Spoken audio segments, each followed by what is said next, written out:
Have you ever walked into a store looking for a product and found the shelf empty? And then you see a shelf filled with a product that you don't even need. That's understocking and overstocking in action, and both can quietly drain a company's profits. In today's video, we'll dive deep into what understocking and overstocking really means, why they happen, and most importantly, how businesses can avoid these costly mistakes. What is understocking? Understocking happens when a business does not have enough inventory to meet customer demand. It's that awkward moment when customers want to buy, but the product just is not there. The result?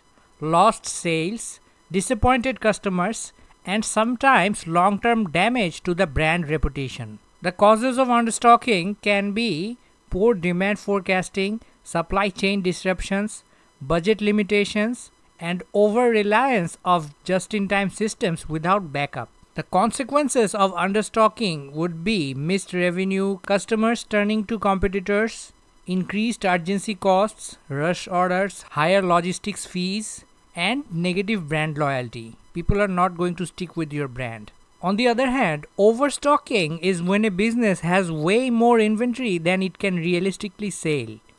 It might feel safe to always have extra stock, but in reality, overstocking ties up cash, increases storage costs, and sometimes leads to wasted products. The causes of overstocking can be overestimating demand, bulk discounts that encourage buying too much, poor tracking systems, and seasonal products left unsold.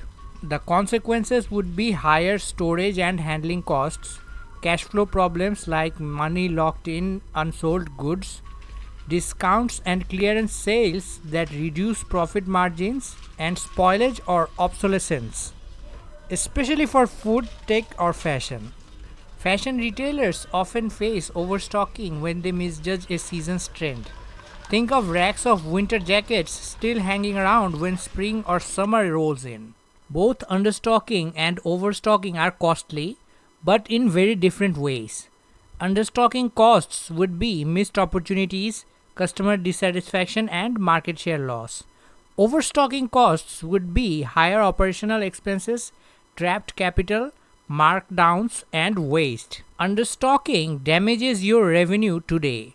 Overstocking damages your profitability tomorrow. Today, businesses rely heavily on technology to find the sweet spot between too little and too much inventory. There are AI-driven demand forecasting, real-time inventory tracking with barcodes and RFID, automated reordering systems, supplier integration, and collaboration. In the digital era, companies that master inventory optimization are the ones that stay profitable and resilient. So, what's the solution? The goal is not to completely eliminate risks. That is not simply possible, but to minimize it. Some tips would be to improve forecasting accuracy using historical data, building buffer stock for high demand items, regularly review sales trends and adjust orders. Use ABC analysis, focus more on high value items. Strengthen supplier relationships for flexibility and leverage technology for real-time insights. A grocery store might keep buffer stock of essential items like rice or bread, but avoid overstocking on seasonal items like mangoes. In the end, understocking and overstocking are the two sides of the same coin. Both can hurt your business if not managed well. The smartest companies today are not those with the most inventory, but those with the right inventory. Balance is the key. And that would be the end of this video. Thank you so much for watching. If you found this video helpful, hit that like button, share it with your friends, and don't forget to subscribe for more business insights every day. You can comment below if you have any questions about the topic. Goodbye for now.